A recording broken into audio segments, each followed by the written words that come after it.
Well, I'm delighted to say that joining me on the Godcast today is Reverend Michael Coren. Now, Michael is, well, he's an English guy, but he's living in Canada. And you'll notice by his dog collar or by me telling you, if you're listening on the podcast, that he's ordained into the Canadian Anglican Church. Mike is an esteemed author. He's published numerous books over many years. And he's recently published his new book, The Rebel Christ, which we'll talk about in a moment. Mike is the first guest who's appeared twice on the Godcast in this session that we're going to talk about today, particularly around same-sex relationships. So, Mike, it's brilliant to welcome you to the Godcast. How are you? Very well, thank you. Yeah, it's and I'm very flattered to be only the second person. My golly, that's it's like Saturday Night Live, that club of people have hosted more than once. So, and I'm very well, actually. Weather's changing a bit in Canada, not as cold as it was. Yeah. By the way, it's not always cold. We have very hot summers. Our summers, you have to have air conditioning. You're talking about the late high 80s, low 90s. So it's not always cold here. Yeah. Do you miss the English weather, all the seasons in the UK? I do, actually, and Yeah. I miss England. I'm 64 now. I've been here most of my life. I've been here 35 years, but I get more homesick and nostalgic the older I get. Strange. Really? Yeah. Well, let's get down to the business in hand, Mike. There's a lot in the media and obviously with the news from General Synod about blessing of same-sex relationships, although that's a loosely term that we can use, but we'll come to that. You're a really fascinating guest to have on the Godcast to talk about this, because you come from a place where once upon a time you had significantly more conservative views than you have now. Just take us to that time, Mike. What was it like in that world for you, and why did you hold that particular view? Well, I was Roman Catholic until about 10 years ago, and this is in no way to criticize Catholics or the Catholic Church. My wife's Catholic, and there are many wonderful Catholics. Canada's about 42% Catholic. It's a very Catholic country. Most of our prime ministers are Catholic, and well, for example, those Catholic prime ministers, Justin Trudeau, Paul Martin, a very serious Catholic, he introduced legislation in this country to legalize equal marriage. So there are many Catholics who don't agree with the Church's teaching, but the Church's teaching is pretty harsh, even though Pope Francis made some more softening, gentle comments about the situation. But I was, because I had a certain public profile, I was seen as a spokesperson on issues where Catholic teaching met the political and public sphere, and that was generally issues of sexuality and abortion and so on.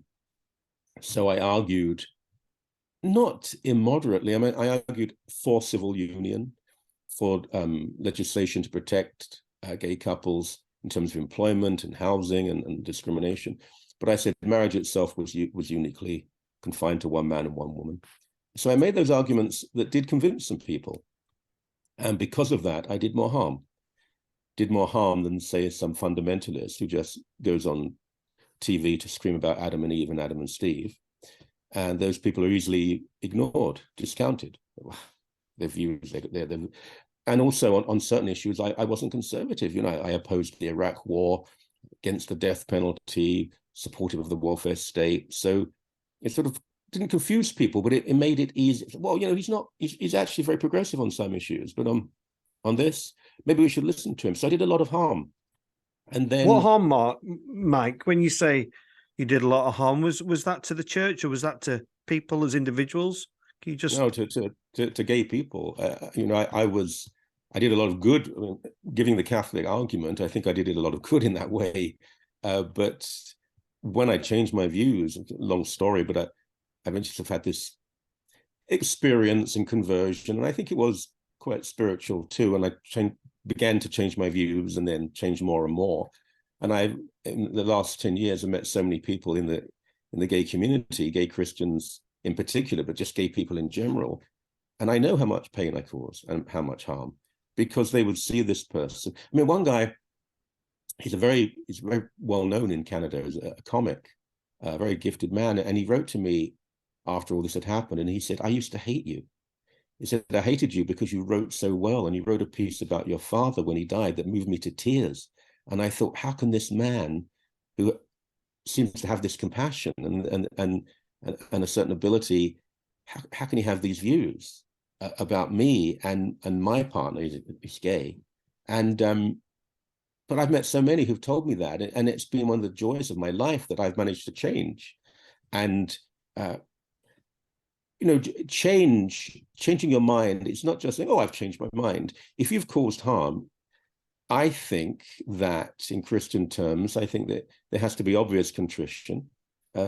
I think a certain penalty, a certain penance, and I paid that because, I mean, golly, the way I was attacked and all my work was taken away from me. There'd be campaigns to have me fired from, and it wasn't just the Christian press. It was a conservative. I mean, I'm not going to name the magazine, but a fairly well-known magazine in Britain on the right, the intelligent right, they just said, you can't write for us anymore because of your views. I mean, it's happened. And it's interesting how a lot of the people on the right talk about cancel culture.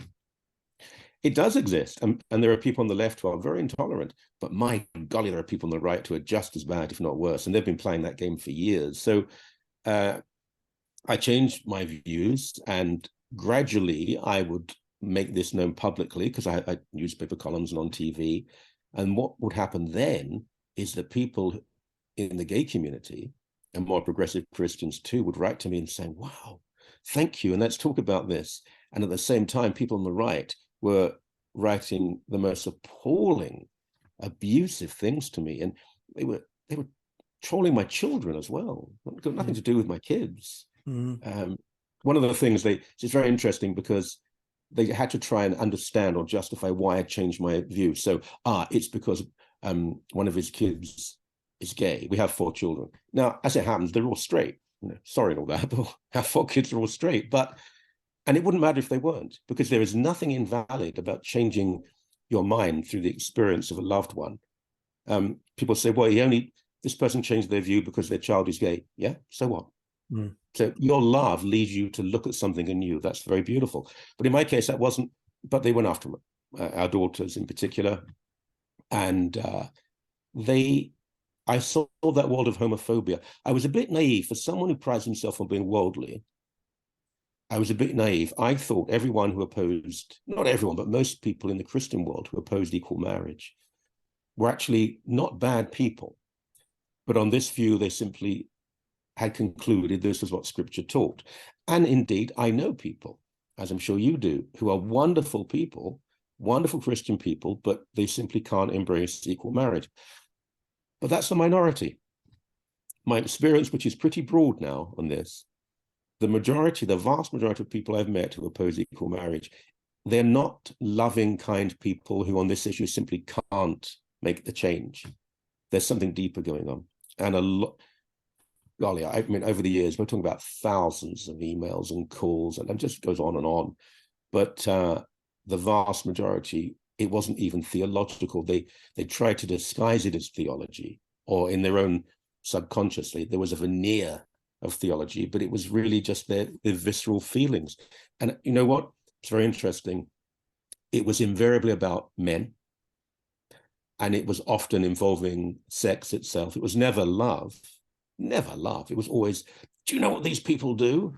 And I want to write back and say, yeah, I've got a rough idea, But I don't want to get into that in detail, but even that's a misunderstanding. But it was just, you could tell there was a fear and a hatred, and even the Anglican world, God bless it, you just think, why are we spending so much time on an issue that Jesus never mentions? The Old Testament hardly mentions, and when it does, it's in conjunction with all sorts of things that we believe to be archaic and irrelevant. And when St. Paul writes about it, he's quite clearly not talking about loving, consenting relationships, but something entirely different. But we go on and on about that.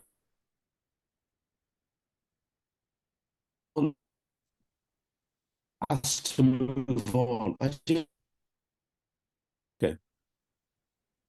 We just lost Mike there with a Wi-Fi break. But Mike, I want to ask you about, I'm just want to just challenge you on what people maybe on the more conservative side, when you now say that you just made those theological references, but once upon a time that wasn't your thinking. You were in support of those I want to ask you, where was the change? Was the change through academic research? Was the change through wisdom of life?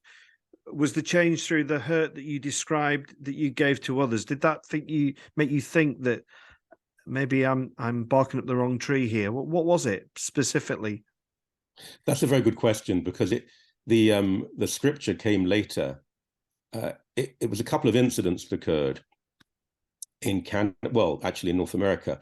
One of them was World Vision, which is a big organization over here, particularly in the States. And they issued a letter that anyone who was in a same-sex relationship was welcome to work for them. And obviously it wasn't without context. There are gay people in relationships working for World Vision, and they just wanted to make these people feel comfortable. They do wonderful work. And they issued this letter. And it shocked me, because I thought, well, that seems very reasonable.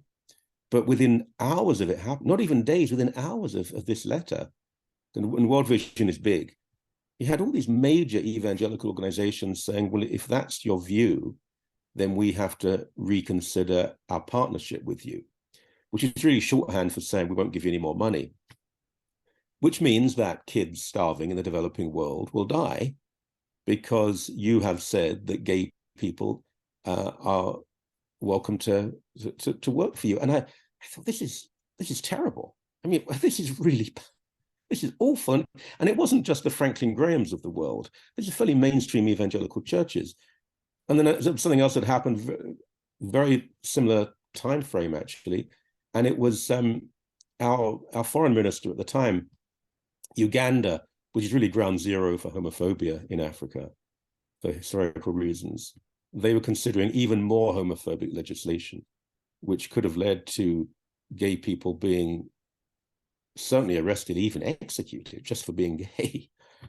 And our foreign minister, who had, although a gay man, had been very supportive of conservative Christians, actually. He was conservative, very right-wing in many ways. He said to a Ugandan politician at a Commonwealth meeting, he said, if you pass this legislation, you may be expelled from the Commonwealth, because what you're saying is, and it goes against all the principles. So I, naive old me, I thought, this is a good opportunity for Christians and the gay community to come together to say, look, we may have differing views, but we can stand in unity opposed to what Uganda is doing. And I said this on TV and I wrote about it.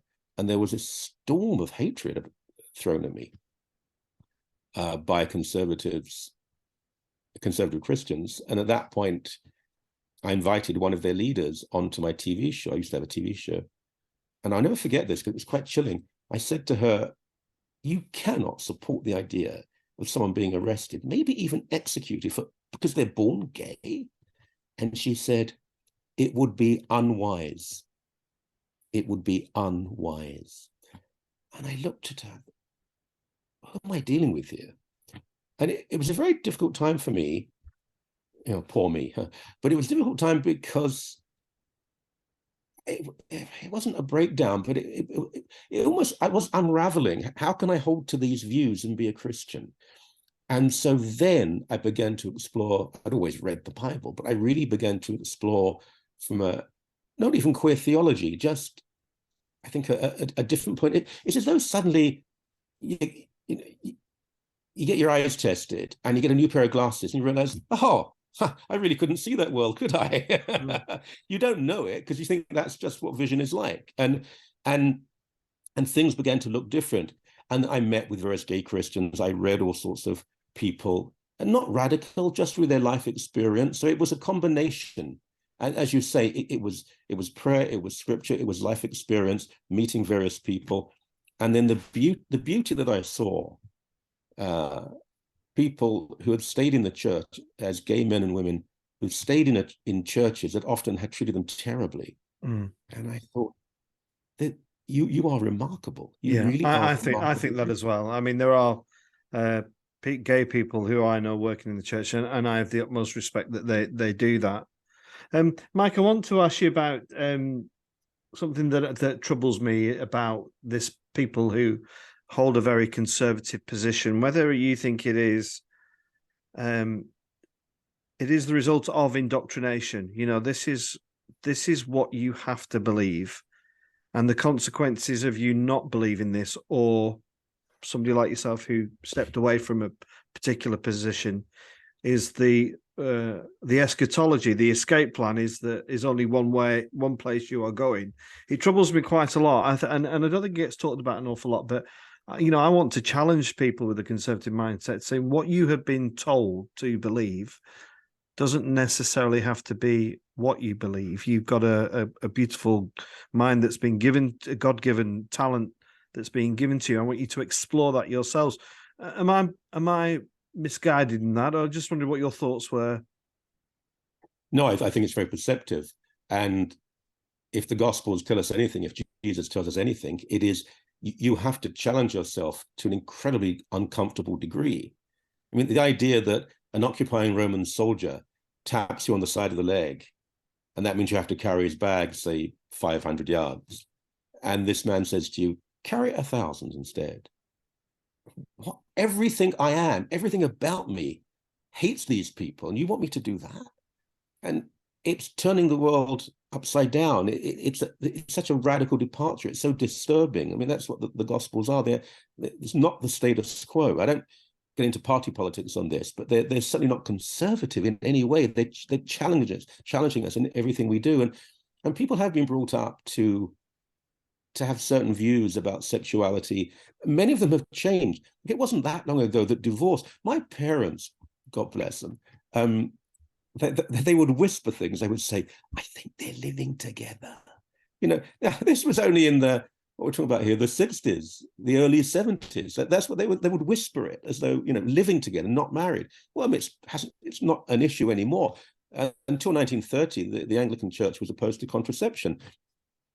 It's not Bible-based, actually. When we're accused of being cafeteria Christians, we pick and choose. I'd say the opposite is the case, because if you really are authentic to the teachings, then you should be involved in a very different struggle. But yeah, there is this idea. It's become a litmus test for our faith. When I was cancelled by all sorts of people, they didn't say to me, do you believe that Jesus is the Messiah? Do you believe Jesus is the Son of God, and by a personal relationship with him we're saved? They would say, do you believe that gay people can be married? Well, when did this become the test of my faith? And so it's actually heretical. It's heretical. I don't use that term very often, but it's a form of heresy to reduce Christianity to this question of where do you stand on this issue? And it's an issue of love. So you should say, I stand with love, which is the teaching of Jesus. Absolutely. And another thing that troubles me is this is where if this is the conservative view, where is the line in the sand wall? Where is it pitched? I mean, so I suppose these people who would argue against same-sex relationships would also make the same argument about matters such as sex before marriage. And I struggle with that from my own perspective. Somebody who didn't come to faith till he was 40, who was been living over the brush, as might be termed in Burnley, who had children out of wedlock, but also in the context of where I am in a very urban setting.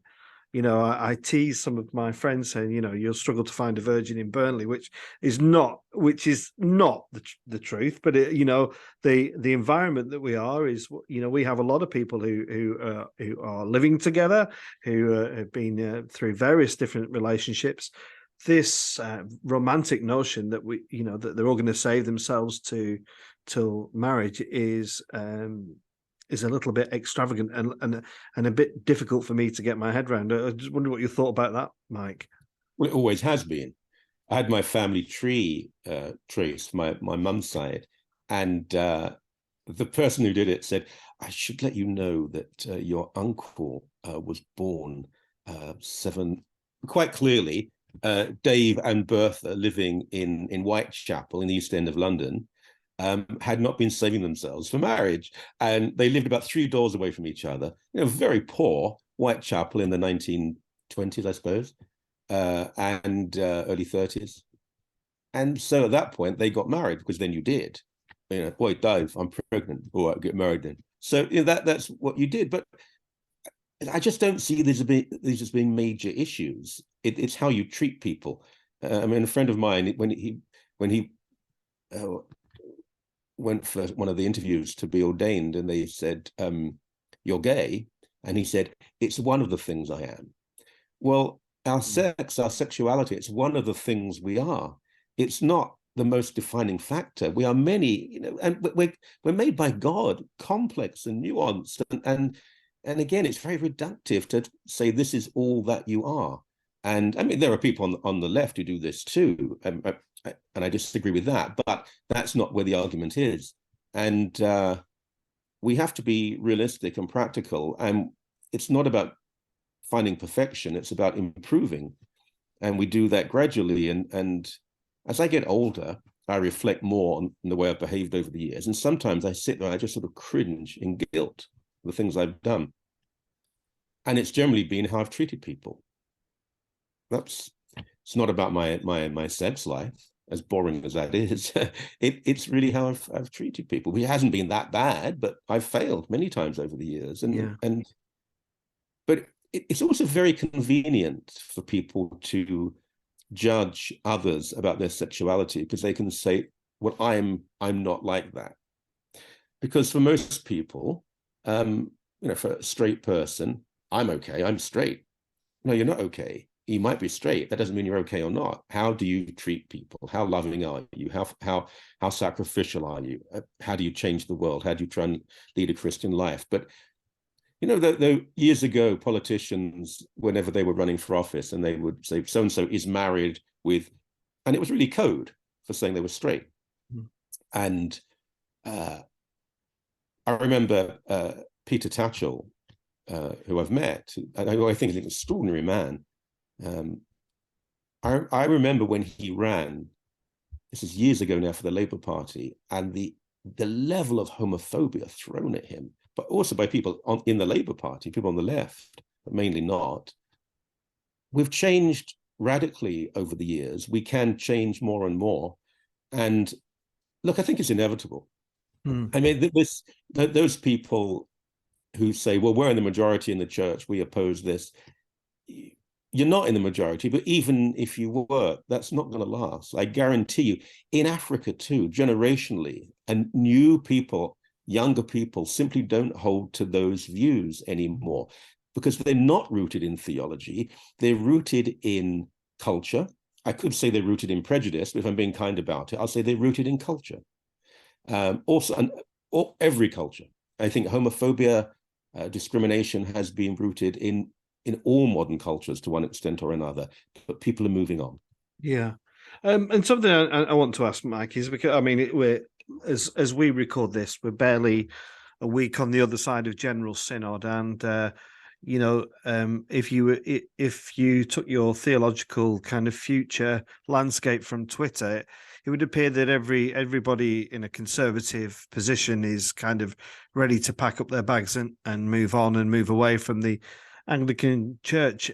I'm interested to know if you do feel that the decision that's taken in the Church of England to bless and affirm a covenanted friendship, I think is the official term, whatever that means, has serious ramifications for the rest of the world, how has it landed in the communion, in the Anglican communion in Canada, for example, Mike? Is there concerns? Is there hope? What is it? Well, in Canada, we've been very Canadian about it. So we've sort of compromised. And one synod, all three houses voted with a sufficient majority to marry same-sex couples, but it had to be ratified by a second one. And we fell short by just a handful of votes. But what we've done really, and it did upset some conservatives, is to decide on a local level. So my diocese, Niagara, which is just west of Toronto, I think you'd be very pushed to find a church that wouldn't marry a same-sex couple. I don't know of any. There may be some. We have about 90 parishes, I think, 90. I don't know of any that wouldn't. In Toronto, there would be, I can think of one or two, maybe 3 or 4 more that wouldn't. But that's reasonable. You leave it up to that. There would always be a church very close by where a gay couple could find a place to be married. The issue, of course, is the international communion. And I think we're divided over that. I think there are many people, particularly in leadership, who want that communion to continue, and I fully understand that. And others who would say, why does it matter? But because we've had this for a few years now, and the States have had it longer, I don't think it's made that much of an impression. I mean, I would say, and you're quite right not to gauge things by Twitter, but I would say that I don't really think it matters at this point what we do. I think there are churches that will leave. And I can see that GAFCON and the Conservatives are already saying, well, this has gone too far now, because they don't want compromise. They want triumph. And I do fear that whatever is said at this point, some churches will leave the communion. Yeah. And I regret that. But I mean, at what point do you say, well, this is what we believe? And I'm sorry, if you're going to react in that way, we're not going to force you to do things, but surely you have to allow us. You know what it is. It's one thing for Canada and the US and Scotland and Wales to do things. For the mother church, for the Church of England to change would send shock throughout parts of the world. And where there's huge growth and there are many Anglicans, and it will be a great tragedy to lose those churches from the communion. But there has to be a stage where you say truth is truth and love is love. Yeah.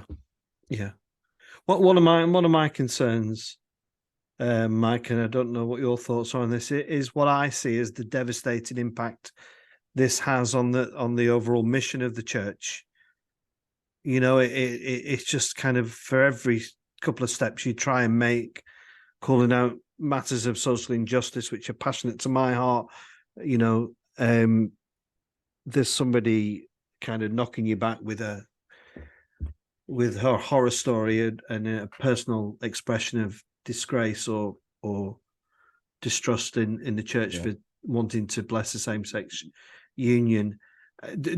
I mean, I wonder whether the church can withstand anything, but actually, what significant contribution does this have to the death of the Anglican communion in the church, particularly in the Church of England? Well, I think it goes beyond the Church of England. I think it's enormously damaging to Christendom. And we see it particularly so over here in the US. Yeah, there are certain revivals and there's certain growth, but a lot of younger people are simply walking away because, and I mentioned younger people a few times, but it's very important because we'll be gone. And you have another generation with different views, and they see Christianity being interchangeable with arch conservatism, not just around this issue, and they simply don't want it. So they walk away. And what always we're chatting about this, it's so wonderful. I'll get letters or emails usually from people who read my book and said, so I can be progressive and socialistic and so on and still be a Christian. I didn't know that. They did not know this. And I will always say, not only can you, I think you should be. I don't say you can't be, actually, to be a follower of Jesus. But yeah, it's not the culture that is defeating Christianity. I'm afraid very often it's Christians who are defeating Christianity. And we both meet the most wonderful Christians all the time, but they're not the ones who make the media. It's people who are very much on the right. Yeah. And the US, in Canada, because it bleeds over here, we're nowhere near as bad, but the US, it's a major problem. You're talking about, the numbers there, particularly in the evangelical world, but even on the Catholic right too, they're substantial. And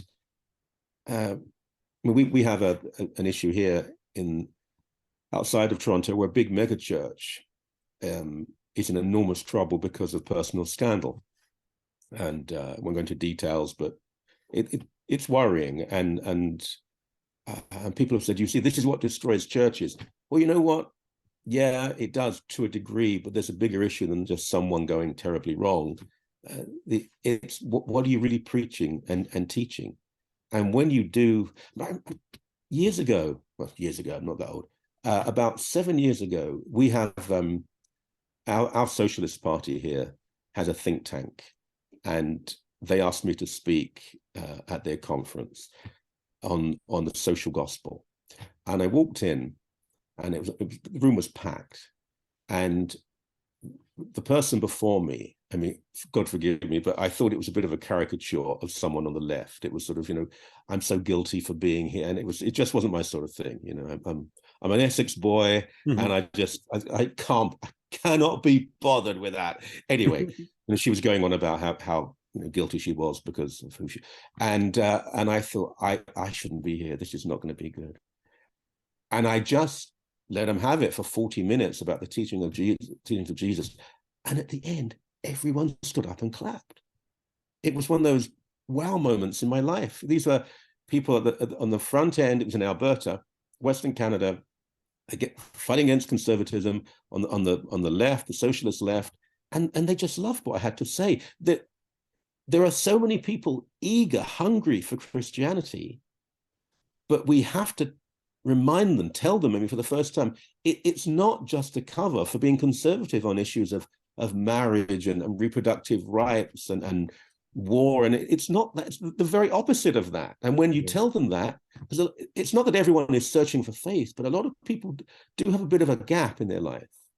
And just, I mentioned to you, I won't say the name, but just today, a very not well known so much, but an author anyway, very gifted. And she said to me, I'm very interested in Christianity, but I can't leave my politics behind. And I think, great, because I can really assure her now she doesn't have to. But when people read once again, what's the big issue in the Anglican Church? All that wonderful publicity that the Church of England received about supporting refugees and opposing the hard right nonsense about throwing people out. And I was so proud of the church. Then a few weeks later, it's in the newspapers, on TV, on radio, because of the debate about equal marriage. And we're back. It is so frustrating. I was in we have a place called Farm Foods, which is a low budget freezer centre, and it was just one of those mornings. I just wanted to get something for the kids for their tea, and I encountered 4 or 5 different people in there who I knew, and the conversation was very rich and interesting. But I thought, you've got to meet people where they are, and our church is not an exclusive members club for the middle class, which I sometimes think it feels that way. Mike, we've had a great discussion. I just want to finish with a couple of things. First is there a way out of this mess? Is there a way forward where we can hold it all together, or is a split inevitable? And secondly, I want you to plug your book. I can't see it on your bookshelf there. Is it? No, it's downstairs. So when people can see it when they come into the house, this is my study at the top of the house. So tell us about your thoughts about if there is an end game to this, and also just give an opportunity about your book. I guess your book is full of all this rich stuff that we've been talking about, but just a chance to tell people about it. Well, I'm not an expert, and I can't predict the future. I have to say I'm not optimistic about the communion staying together internationally. And that does, that's painful. And I know bishops, wonderful people. And when they meet with bishops from abroad, they're so enthusiastic.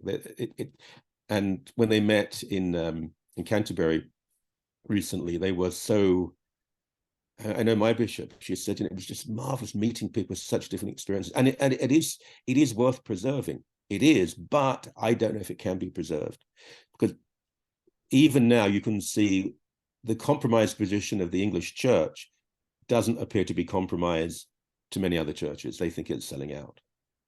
So how do you hold that together? I don't know if you can. I hope we can. Look, I hope Spurs win the European Cup this year, but I'm not going to put money on it. And I don't know, but I have to say I would be surprised if we had this conversation in 10 years, 5 years, the communion was still intact the way it is now. As for the book, it's called The Rebel Christ, and there's only 50,000 words, and it's really just addressing those hot button issues like equal marriage, LGBTQ equality, reproductive rights, economic justice, things like that. And it did very well over here and in North America. And then published. It came out in Britain at the end of last year, and I suppose what it is, I'd like it to be a handbook for those Christians who are more on the left but want arguments. So a lot of it is scripture, and a lot of personal stories and anecdotes, and also just discussion, but there's scriptural backing as well. So this is the way I feel, and here's something which will tell me, I'm not a theologian, I'm not a scholar, I'm just a journalist, a priest, but it gives those arguments from scripture. So I hope for Christians it empowers them, but also for people outside of the church who are interested in Christianity, but they wonder about some of the teachings, to realize this is where we actually stand. And it's readable. I mean, as I say, I'm a journalist. I'm not, it's not a work of theology. We have more than enough works of theology. So it's approachable and accessible, I hope. Yeah, well, I'm an advocate of more practical theology. I think people need the experience. I think people are likely to change a mind or a view from an experience that they read or learn about. So, yeah. And the language of communication, because Jesus doesn't speak in I read some of the older languages, and this is a pretty straightforward language. And some of the Gospels, it's a very basic Greek too. It's not that we have to be basic in our language, but I find sometimes people write as though they don't want to be understood by most people. And verbosity and being esoteric. Why are you doing that? I mean, just good, clean language. I don't, by clean, I mean clear language, crisp. Some of the greatest writers, the ability to communicate, it should be at the very center of writing a book, of journalism. But there seem to be some people, particularly in theological areas, who want to be as obscure as possible. I think that's pointless. Yeah. Mike, it's been lovely talking to you. I'll make sure that there's for people who are listening or watching who might like to look at your book. I'll put the link on both sites. But thanks for coming on, Mike. It's a difficult subject. It's sad in many ways that we have this big schism and divide, because, like you said, some of the people who hold these views are wonderful Christian people. Just hold radically different views to people like yourself and I. And if there's a way forward, then I suppose we can only pray that God reveals that to us in the coming of time. I hope Spurs win the European Cup, but not as much as I hope Burnley win the Championship and playing Spurs next year. And it'd be lovely maybe if we can get to a game together next time you're over in the UK. I'd love that. And I'm always over during the season because I don't come in the summer, and Burnley will win the Championship. And I think the Spurs might just make the semi-final if the draw's good, but no more than that. Okay.